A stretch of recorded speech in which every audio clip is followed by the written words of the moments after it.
Hello everyone, I'm Mr. Five. Today, I want to tell you a story that took place on a Tuesday afternoon at Los Angeles International Airport, LAX, one of the busiest places in America. In the quiet first-class cabin of a flight heading to New York, everything seemed to be running smoothly.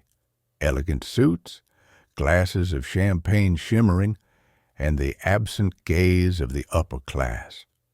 But that afternoon, Eleanor Vanderbilt, a wealthy white woman, walked into the cabin with a confident stride and a cold stare, and did something she believed she could control completely. Next to her seat, a black man named Malcolm Rivers was already settled in.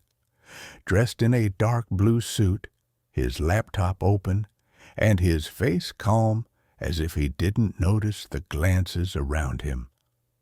But for Eleanor, this was unacceptable. Little did she know this time, she had picked the wrong person. Eleanor Vanderbilt lowered herself onto the seat with an air of superiority, intentionally placing her Hermes handbag on the seat next to her, just hard enough to draw attention, yet still maintaining an air of polite pretense. She glanced at Malcolm, her face clearly showing discomfort. He didn't look over, no reaction, no apology, no explaining glance. He simply typed steadily on his laptop, the light from the screen reflecting off his determined cheekbones. This left Eleanor speechless. To her, it was a silent insult. A black man, dressed impeccably, quiet and confident, sitting next to her in first class? In a place she had always believed was reserved for people like her? It couldn't be. Eleanor glanced towards the cabin, then pressed the call button for the flight attendant with a dramatic expression. Clara Evans, the lead flight attendant, approached with a professional smile. "Is there something wrong, ma'am?" Eleanor leaned in, her voice soft, but betraying her tension. "I'm afraid there's been a seating mix-up. I don't believe this man belongs here." Malcolm stopped typing and looked up, his gaze calm but sharp. He said nothing. He only observed. Clara checked the manifest. Then she raised her head, gentle but firm. "He is in the right seat, Mrs. Vanderbilt." Eleanor pursed her lips. "Oh, I just wanted to be sure." But her face was flushed. However, she didn't stop there. Malcolm's silence, no response, no defense, made her feel like her power was being threatened. And Eleanor Vanderbilt wasn't used to that feeling.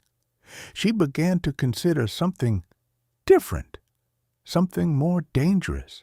Eleanor adjusted her hair, trying to hide the flustered look beneath her perfect makeup.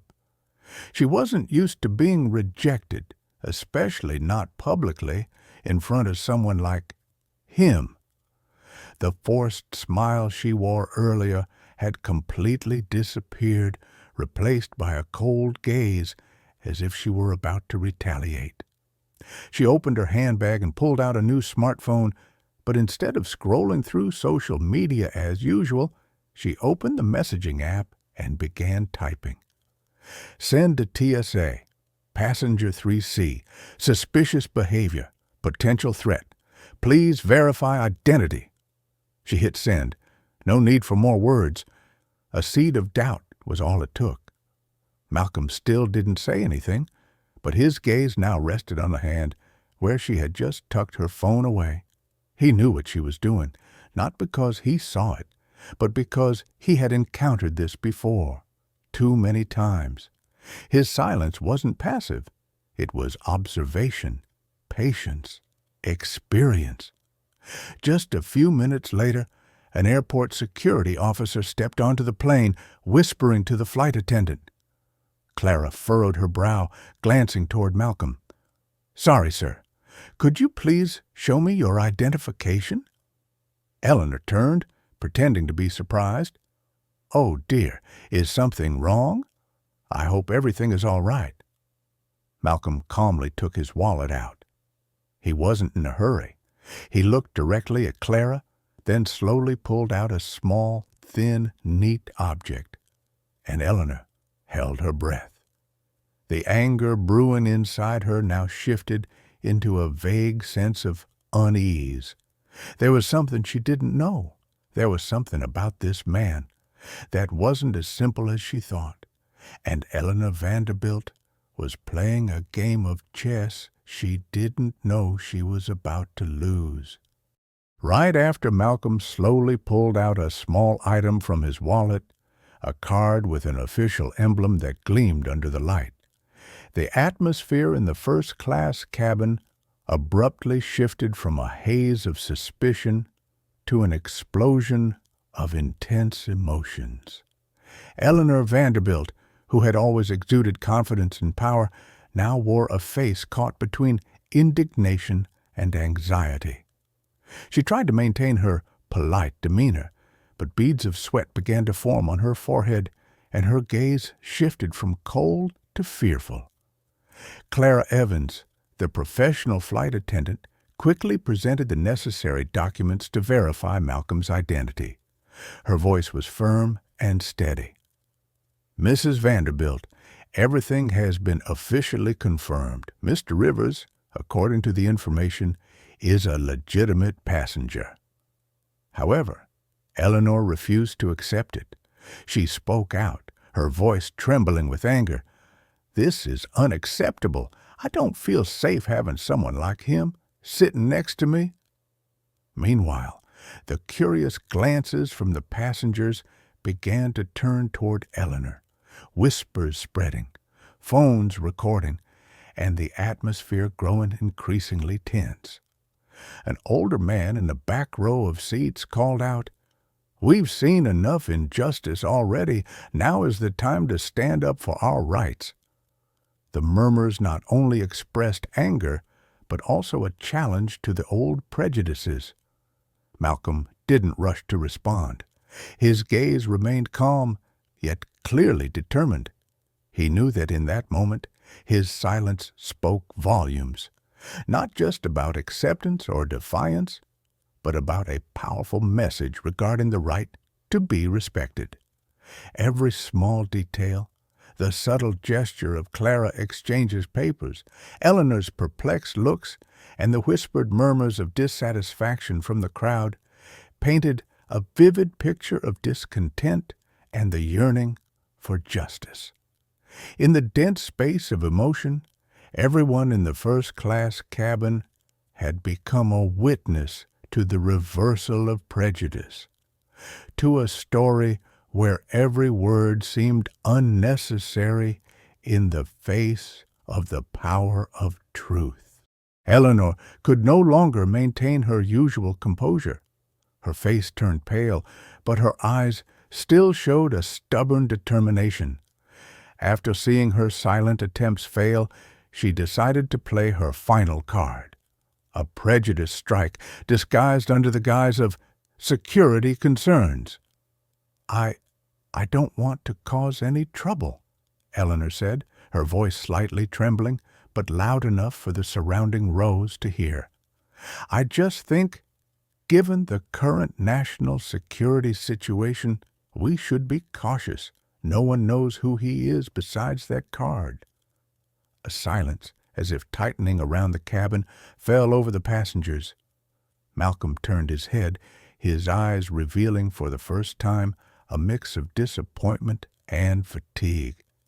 He placed his laptop aside and looked straight at Eleanor, not with a wary or probing gaze, but with the revelation of a truth.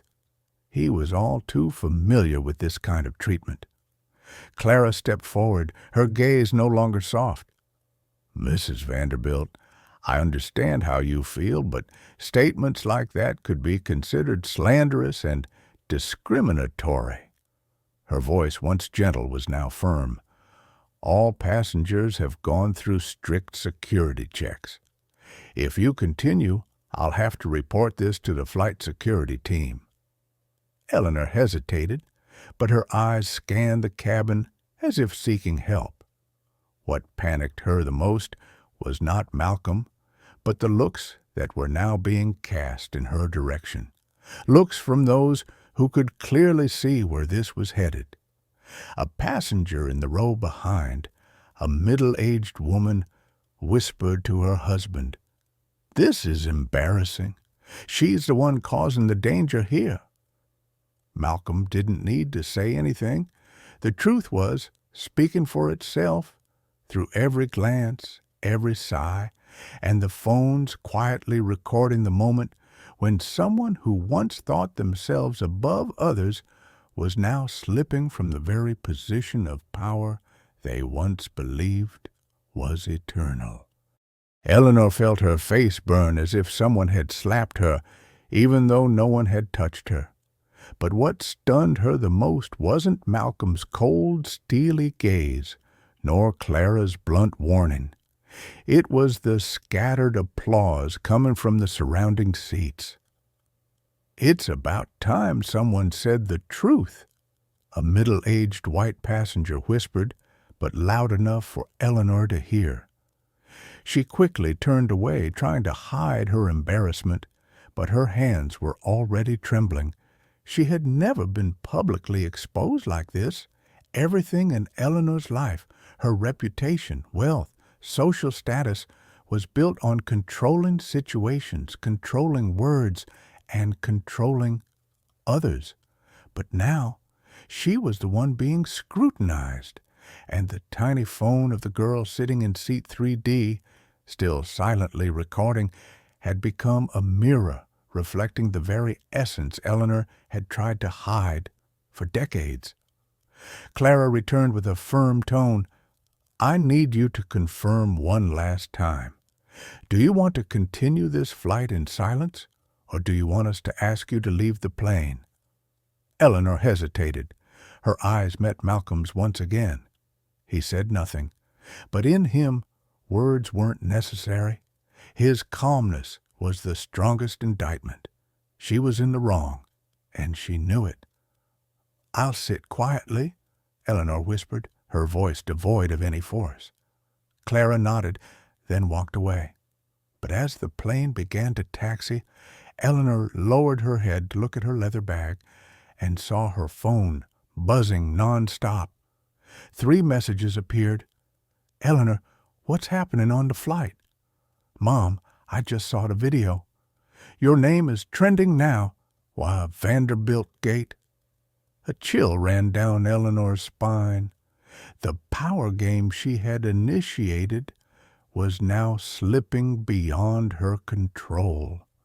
The plane had just landed at Reagan National Airport, and Eleanor almost jumped out of her seat, clutching her handbag as if it could shield her from the storm waiting ahead. She didn't look at Malcolm again. She couldn't.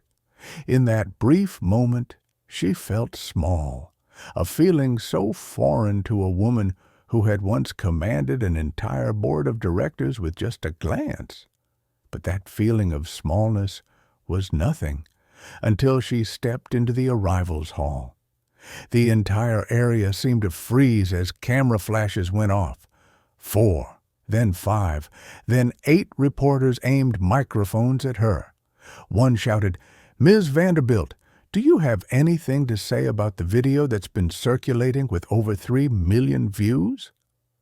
Eleanor froze. 3 million? Before she could react, another reporter shoved their phone right in front of her face. "Do you think your racist behavior is appropriate for someone on the board of the Multicultural Education Development Organization?" Each question felt like a needle piercing through the expensive silk coat she was wearing. One of the airport staff tried to guide her through another exit, but it was too late. Hundreds of fingers were tapping on screens. Dozens of videos were being live-streamed, and in the middle of that crowd was Malcolm. He stood just a few steps away, pulling his suitcase, his eyes meeting hers for a fleeting moment. No anger, no smugness, just a quiet look. full of truth. Eleanor turned away, swallowing her tears. She understood now.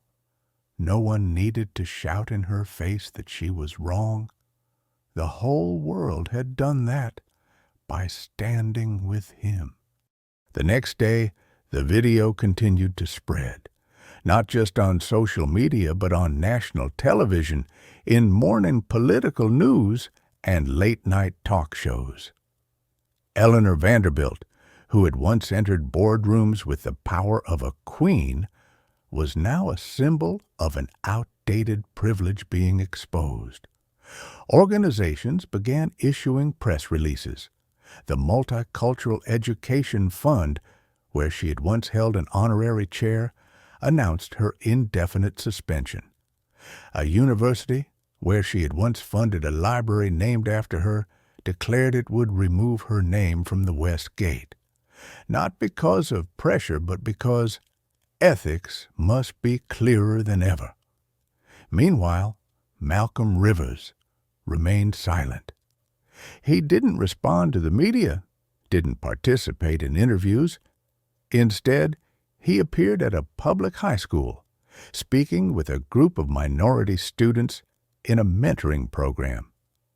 When asked about the incident, he simply smiled gently. Sometimes, you don't need to raise your voice to protect your values. You just need to stand firm. Truth will speak for itself.